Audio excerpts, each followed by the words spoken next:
Hello my angels, and welcome back to my channel. And today's video is going to be my paranormal experiences.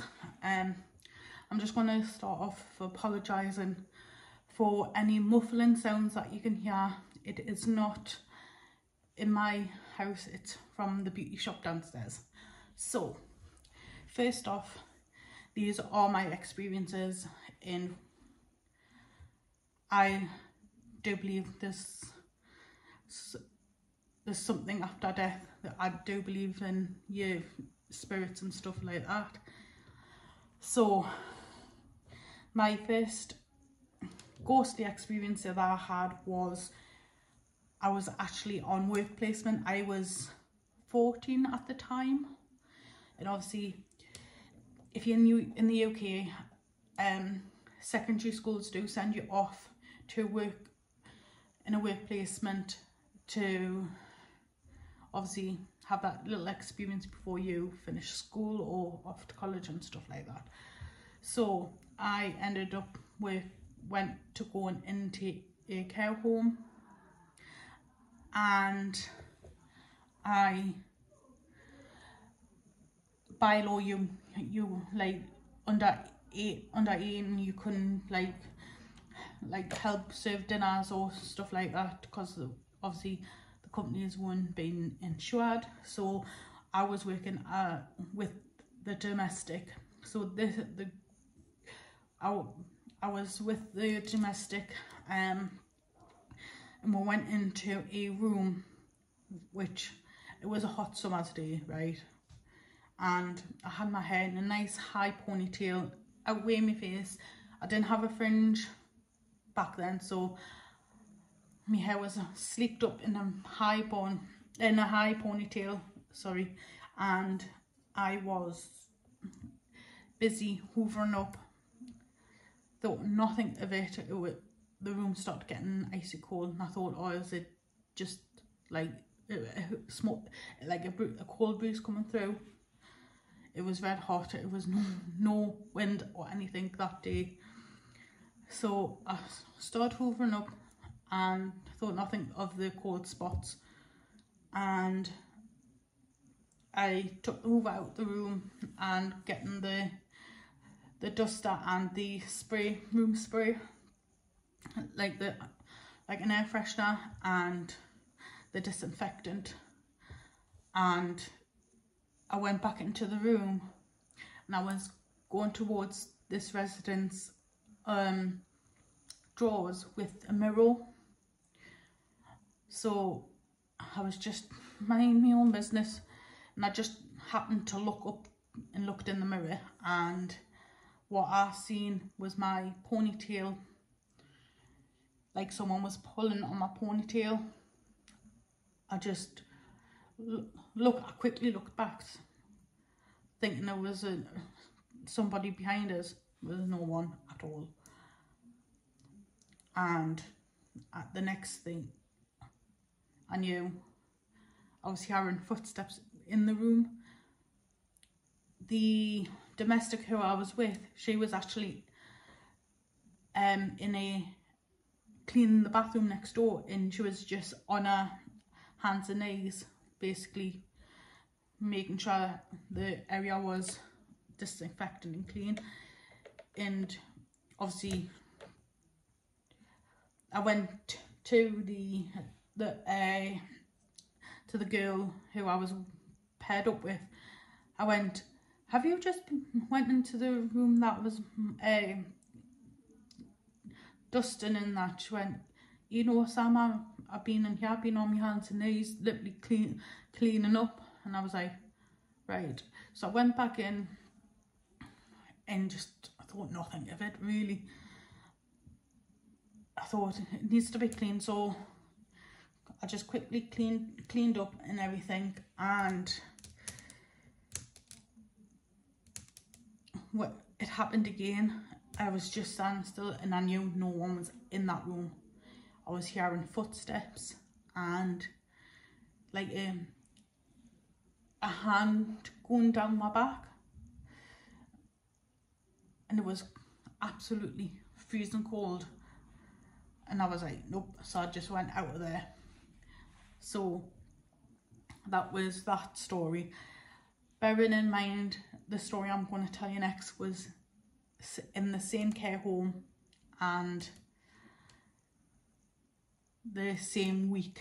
So I was in this room, room 13, unlucky number. If you didn't know, some homes don't have a room 13 because it's unlucky. So obviously I went into room 13 in the care home that was on my work placement, and I went upstairs with the duster and the room spray and the disinfectant to do obviously the drawers, some bedside drawers, a wardrobe, made sure that it was clean, and the wardrobe door was keep opening in this room, so I was keep closing it, making sure it's like latched onto the catch, keep opening it, and I thought nothing of it. And I went outside to go and bring the hoover in. Within the two, like literally the minute I went out to go and collect it, to go back in, the room had been turned upside down. And I know no one was in that room, because that room was on its own, going up the staircase, and literally had just stepped out, went down the stairs, collected the hoover and went back up. It took us a minute to get, and no one was around. So I tidied it back up, and the next thing I knew, because this resident was very religious, she was a Catholic, the woman was a Catholic, and I was like, okay. The next thing, the cross started falling off. So I was putting it back up. No, I was keep doing it until I actually put the cross on a bedside cabinet. And all of a sudden I heard this growl.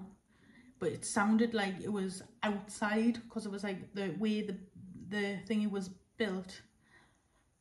It had like a little yard that you could throw and stuff, and I thought there was a dog in there. Someone's brought the dog in, and I thought, I'll go down and see the manager. I went, oh, has somebody brought the dog in, a family member? They went, Sam, there's no one in, no family members, nothing, absolutely no one in. I went, has a member of staff brought a dog in?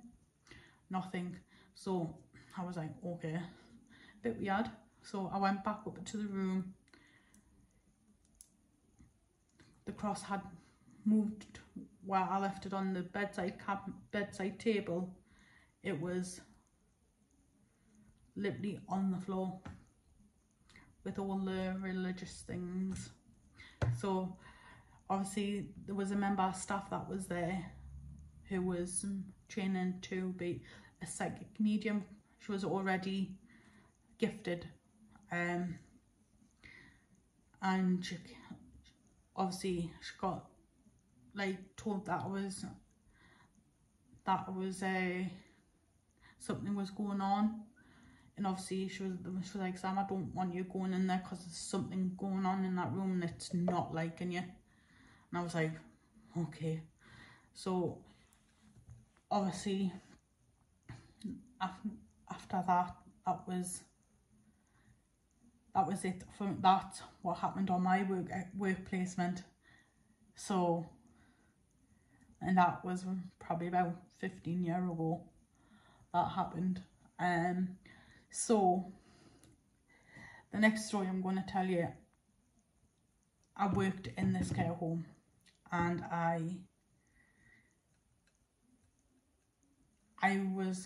knew I had like a gift, so I was sensing everything.